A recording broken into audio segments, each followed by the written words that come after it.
na le du sak na kan changa Enterprise UMA Golden Jubilee lom heya ka han om hi aro pui ka ti tang set ani chuan voinan tukina kan hun man dan tu tlang pui han puang anga hun ser mang tu hian upake ro liana anianga ti chuan tu soi tu hian Enterprise UMA Secretary Pular Ruat Zela ren thei anianga ti chuan lungphun honna a tu soi tu hian kan president an don ni tuna voi tukin jinga kan hun man dan tu tlang pui min fil thaturin Enterprise UMA kan secretary ilo som na sa lo ilo som na sang o hi Enterprise UMA alo din cham kum som nga na alo ni ta a adin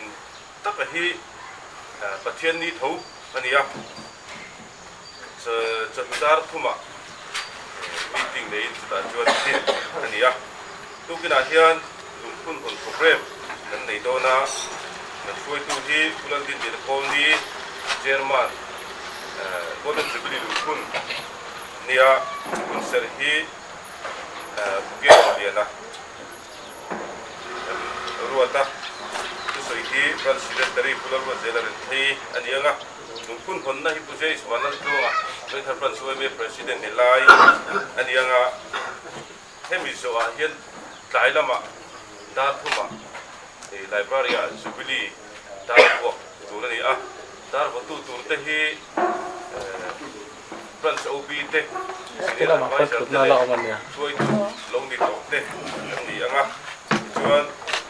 san tar wo a PWD ta Jubilee Maintain ani anga heta hian Jubilee Maintain tu hi Enterprise UMA OB long ni tok singa ni reiber muse manal tuanga tuna Prince president ni lai hi don ni kan hun ser in man sakurin pakero liana ilo soma Kin singa hian kun ser tak kan han main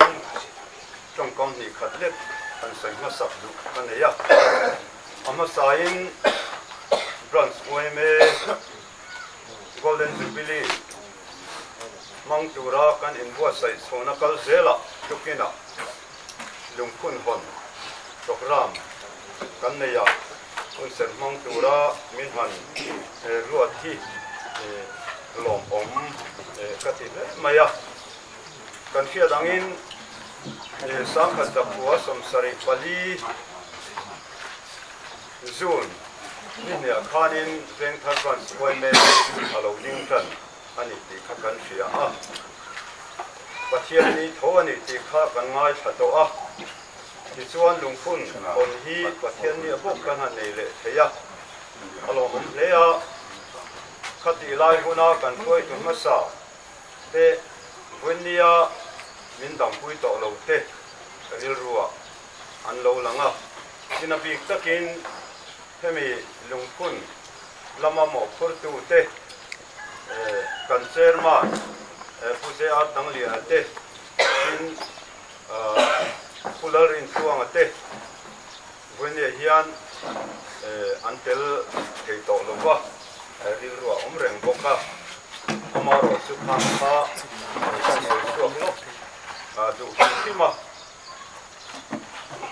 chuan in tu kin singa hian kha kan sai du chin ni mai selangin chuan pathian thu te kan chiaranga tu zo chuan in tong tai na hun te hangin kan ti to mai don nia pathian thu mun ne hian in chiar kadua chronicle pakhat na bungsom ni pakua changsom pakhata hian mai thang u olalpa ropuina te khilti theina te soimoina te ne na te lalna te hi ta nia lele wana omzong zong hi ita ani si a olalpa ramtui ta nia mi zong zonga sungnung ber ini tile sam za pasari na pathian than dia fam na olal pa ne na lom thu hilro u ani so thasi a angel le na po kum ko in au don si a ti in pathian ko kan mu ani tu kin zinga hian wen ne hian pathian than zia kan sunga ngil nei zia kan thil ruam ante a lo tin na ama aumani ti chia takin kan chen theya chu wangin pathian ne na lom thu kan soi to tinin karinga tu kin zinga po kan soi apoi mo a tin lom thu kan soi zel po tin poi mo tak ani ti hi tong kam ani kan lekin ti kan thun dong ani ti tong chai u olal pa kan pathian min mangai tu kum sang khaza ko som sari kali sunni dia khan vem kharpran soi me alom tinga chuan apum somwana min khuai thenga kan lom mani sumi lom na tan chuan program le engemo tene toin tukina hian a hiat renga lungkhun kong turin miate zong hi koi khomin kan oma imin kon na te imi kai khoi na zong songa inhe na lom thu kan soyani lalpa kan pathian oi me alodin atanga tun in kar chung zonga kan khoi tu mieng moza te khovela om to lo milo kal san to te kan ril ruwa kan ferenga an sung te nangin yong poi kroi zel kan duwa an tan kan ngen saka tin voin nia lai huna lo kan koi tu masa huna te pon te kan sia sung te po si om pui kan duani voin ne hian lalpa kan pathian ikhuai na te ngil nei na te kan sunga ataka lo lang ze hiro pui kan ti a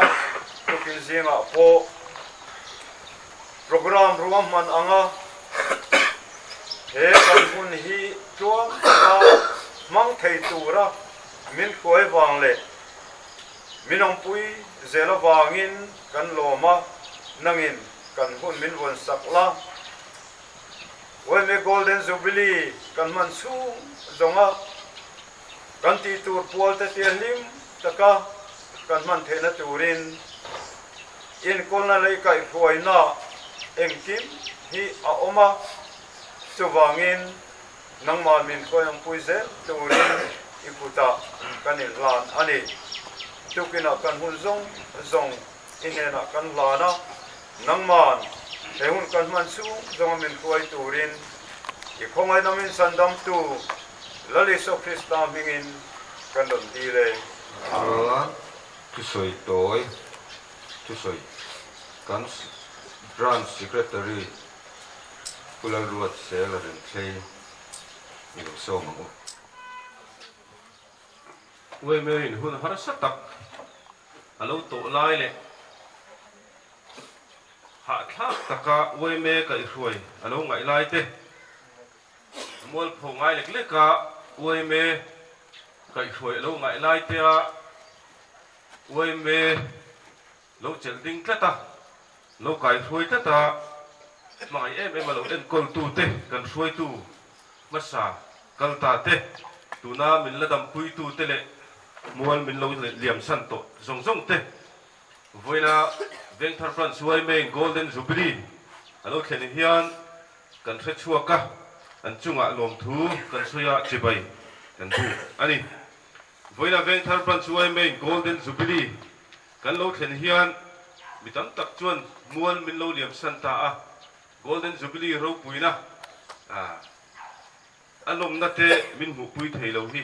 apui kan ti em a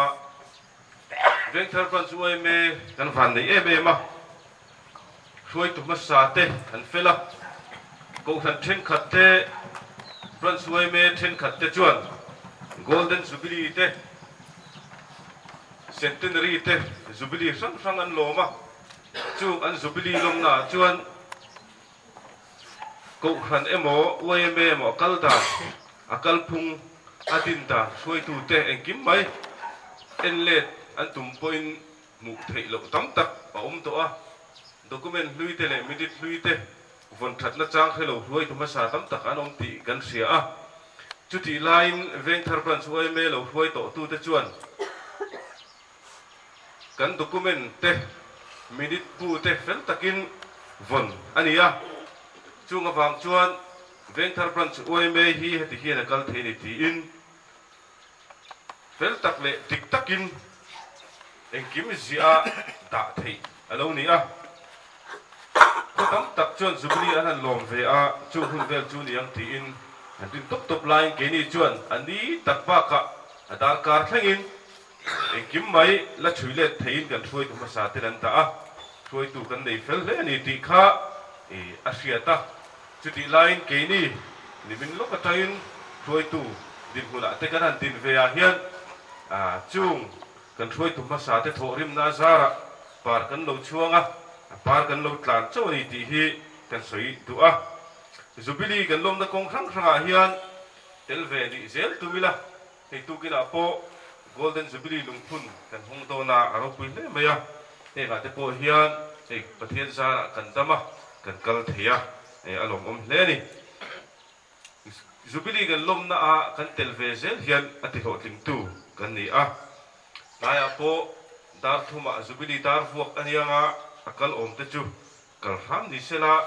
tin san lama po jubilee meite alo nianga itu kina po souvenir sub committee te souvenir a chua turin e thala sub committee sang sang e nek tur ani a henga til song song te phei chu san in jubilee meite ta hian tel vek tur kan ni ti kha in se thar le ila ti kha toite kan sei du ani a jubilee lim taka mangzel turin du sakna kanin lana ueme bul zero se alo me alo le mai press secretary kula ruat zeller en klei chunga lom thu kan se tu na chuan lungphun honna kan nei tonga kan president puje chuwan tuanga tam tak president na le obi po sang sang min lo che saktu ilo so mangu yung vai te pui tu chafam